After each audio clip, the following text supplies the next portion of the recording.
Hello friends, champion commerce class में आपका स्वागत है।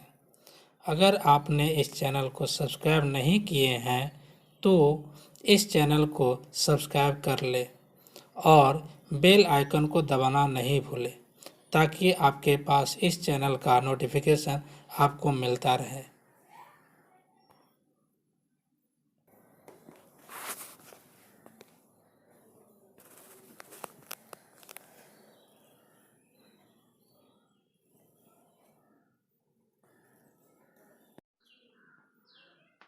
Hello friends, basic class second में आप लोग का स्वागत है। हमने पिछले क्लास में लिया था बेसिक क्लास के रूप में जो फर्स्ट 11th का था, ठीक है। फर्स्ट इस बार जो है सेकेंड बेसिक क्लास होगा जिसमें हम लोग देखेंगे कि main pillar of accounting. Main pillar of accounting, the main pillar of accounting क्या है? तो हम लोग देखते हैं मेन पिलर ऑफ अकाउंटिंग किसी भी प्रकार के अगर हम घर बनाते हैं या किसी भी प्रकार के जो है घर का हम बेस तैयार करते हैं तो वहां पे पिलर की आवश्यकता होती है ताकि वो घर सुरक्षित रहे। उसी प्रकार हम देखते हैं यहाँ पे कि उस अकाउंट का पिलर क्या है। तो अकाउंट का मुख्य रूप से पिलर जो है वो ट्रांजेक्शन है, लेकिन ट्रांजेक्शन कहने से हमारी अर्थ स्पष्ट नहीं होता है, जिसके कारण हमने उसका हिंदी लिया तो लेन और देन। यहाँ से स्पष्ट होता है कि दो पक्ष होता है। ट्रांजेक्शन का क्या होता है? दो पक्ष हो गया, यहाँ लेन और देन। तो लेन मीन्स हो जाता है रिसिप्ट और देन मीन्स क्या होता है? पेमेंट, है कि नहीं। रिसिप्ट को हमने किया गया हिंदी में प्राप्तिया, क्या हो गया? प्राप्तिया। और पेमेंट में क्या हो गया? भुगतान।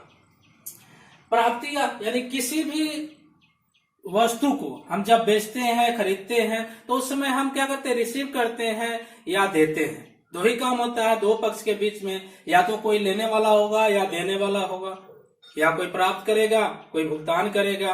तो उसी रूप में हमने रिसिप्ट को दो रूप में बांट दिया, एक रिसिप्ट और दूसरा रिसीवेबल। रिसिप्ट वे होते हैं जो एक्चुअल में प्राप्त हो चुका है, एक्चुअल में क्या होगा? प्राप्त हमने कर लिया है। और रिसीवेबल मीन्स क्या होता है? यानी कि हम प्राप्त करने वाले हैं, प्राप्त अभी किए नहीं है, प्राप्त किए नहीं है, प्राप्त करने वाले हैं। पेमेंट में दो हो जाता है, एक पेड, एक्चुअल में मैंने उसको भुगतान मैंने कैश लेकर गया और कैश उसको दे दिया, उसके हैंड ओवर कर दिया। हैंड ओवर जैसे ही कर दिया एक्चुअल में मैंने भुगतान कर दिया, जमा कर दिया। दूसरा क्या है? पेबल, मैं पेमेंट करने वाला हूं, पेमेंट किया नहीं है। रिसिप्ट को दो भागों में बांट दिया गया, एक इनकम दूसरा एसेट्स। और पेमेंट में लायबिलिटी और एक्सपेंस।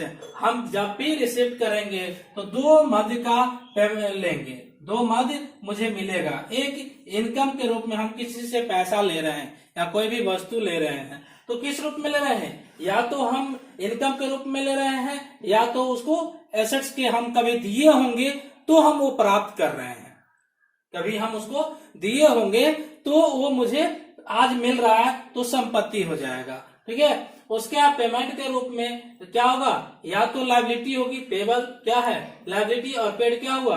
भुगतान, है कि नहीं। पेड क्या हो गया? आप पेड या पेबल, ये क्या हो गया? पेड अगर एक्चुअल में कर दिए तो क्या हो गया? वो देखेंगे कि किस रूप में हम पेड किए हैं, ठीक है। What is nature of transaction? उस ट्रांजेक्शन का क्या नेचर है, क्या उसका कैरेक्टर है, वो हम देखेंगे कि वो एक्सपेंसेस है या लायबिलिटी है, वो एक्सपेंसेस है या लायबिलिटी है, हम ये देखेंगे। आइए इसका हम डिफिनेशन दिए हैं मैं अपने तरीके से। इनकम का हो जाता है have no chance of refund, it is called income. Income को अगर हम दो भागों में बांटते हैं, इनकम को यदि हम दो भागों में बांटते हैं, इन मतलब अंदर, कम मतलब आना, यानी जो मेरे अंदर आ गया और कभी बाहर नहीं जाएगा उसे हम इनकम कहते हैं। क्या कहते हैं? इनकम कहते हैं। हम किसी के यहाँ काम कर रहे हैं और काम के बदले मुझे वेतन मिल रहा है तो वेतन हम मुझे जो मालिक देंगे, क्या वो मालिक को हम लौटा देंगे?